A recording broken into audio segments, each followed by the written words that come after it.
I tried a bunch of protein bars so you don't have to, and today we're gonna be putting them on a fabled tier list. The things we're gonna consider are, did it taste good? Is the macro and nutrition split good? Would I opt to actually eat it again? To keep things simple, we're not gonna go into each individual flavor. We're gonna be going over brand by brand. If there's a large brand like Quest, we're gonna kind of separate them into the few different types of things they have. And to start us off, we're gonna go with the very, very popular Barebells. First time I tried these, they tasted horrendous. However, as my taste buds expanded and I started to appreciate the nuttier taste a little bit more, they started to taste really, really good. When I had the caramel cashew one, it changed my life. The macro split, it hits exactly that 1 to 10 gram of protein range. So in terms of that, it's really well covered. I still eat these time and time again. A good selection of flavors.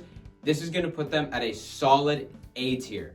And before we continue on, I mentioned something that was a 1 to 10 split. And that means for every 10 calories, there's 1 gram of protein. If you're eating a product as a protein snack, you want to make sure at the very most it is this ratio. 1 to 8, 1 to 9 is a little bit better in my opinion. But anything less than or equal to 1 to 10 is generally very good and it's going to earn it that high grade. 1 to 11, 1 to 12 is going to keep it a little bit lower. And higher than that, I think you're not even eating a protein thing anymore. You're eating something more for taste. And that's going to bring us in to the pure protein bars. I always thought these looked like they were gonna taste terrible, even though they were coated in sugar, but I tried an array of them, my favorite being their caramel churro. They actually tasted pretty good. Obviously, the frosting, casing, bites are the best, but the interior actually tastes pretty good depending on the flavor. Nutrition split is really good. They usually hit between 1 to 9, 1 to 10 split. I would eat them again, and I think this is also gonna put them at that A tier. Next up, we're gonna have Fit Crunch. These usually do not meet that 1 to 10, so they're gonna be put down a peg. In my opinion, they taste decent, not the worst, far from the best. They have okay quality, and I think they're gonna go in a very average C tier. Next up, we have the Costco Kirkland Signature Protein Bars. These are already gonna be up a little bit of a peg just because they're so affordable and so easy to put forward and so easy to get your hands on, but they don't taste that great and the texture is not good. The macro split is generally in that decent range, so it is gonna keep it at a C tier. Up next, we're gonna have one of those vegan protein bars called No Cow. They have a few different flavors and they're all okay. The texture gets moist and dry at the same time. It's really, really strange, but they usually fit in that 1 to 9 split, so they are pretty decent. I don't know if I would eat them again, but their overall quality is okay, and I think that earns them a C tier. Up next, we have these Cliff Bar Protein. These are nowhere near the 1 to 10 range. Just putting protein on the box for marketing.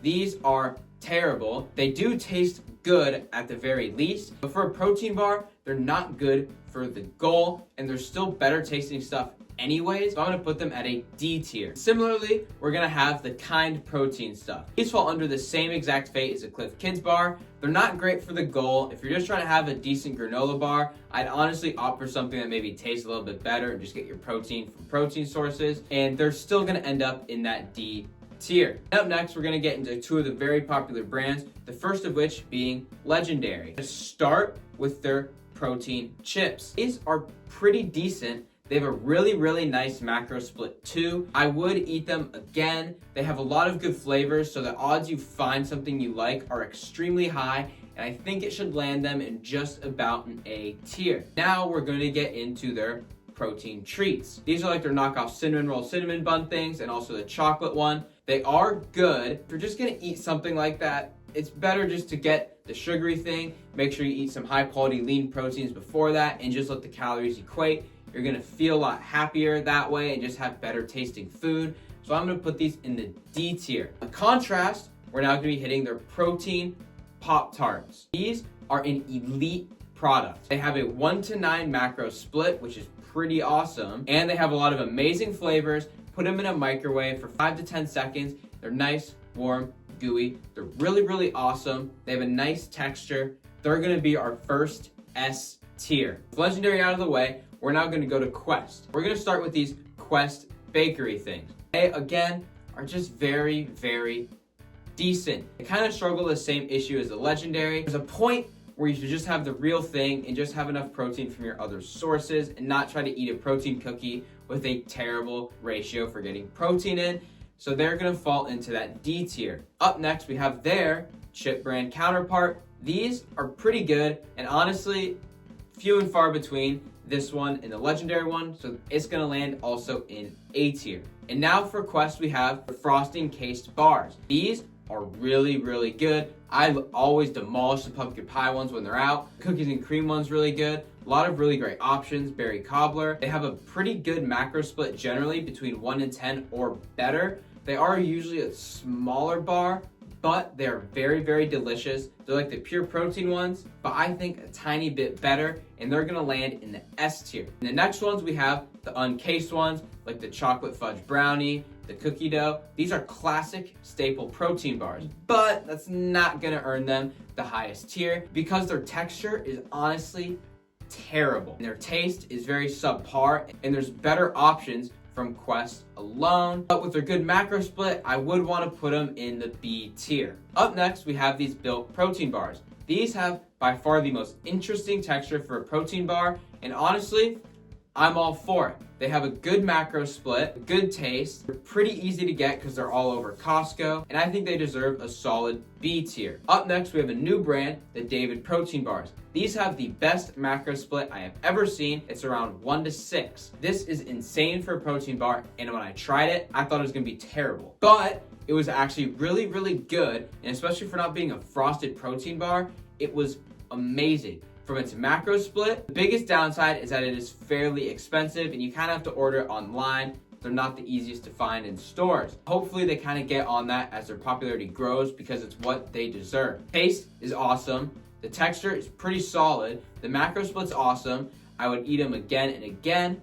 They deserve an S tier as well. To wrap it up, we're gonna bring up 2 other bars. One is this Metrics and these meal replacement bars that are like 20 something grams of protein, little over 300 calories. The macro split isn't there. If you're trying to bulk up, it might be okay, but generally these just aren't a great option, and they're gonna land themselves in the C tier because at least they taste pretty good. And we're also gonna bring up these Gatorade bars. Kind of just feel like a worse Barabels. Everything about them feels like they're trying to be similar, and they just aren't nearly as good in every single way. So I'm also gonna swat them down into the C tier. So I'm gonna swat them down into the D tier. Up next, we have these One bars. These One bars are pretty good. The macro split could be a little bit better, so we're already knocking them down to A tier, but they taste super, super good. In my opinion, better than most of the Quest bars. So despite their not great macro split, the taste is gonna keep them in A tier.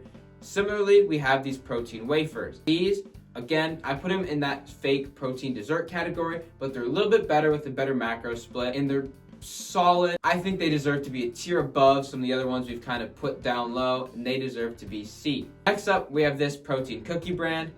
I have the same bone to pick with them I did with Quest and Legendary, D tier. Of course, I want to bring up one more thing. It's not a protein bar, but it's beef jerky. Lower fat beef jerky is an elite protein thing you can get. So the lower fat ones, I'm putting them in S tier. Higher fat ones or high sugar ones that kind of ruin the macro split a little bit, I'm gonna put them in a solid A tier because I just want you to see how that alternative kind of stacks up to protein bars. And if you want more videos like this, subscribe for more.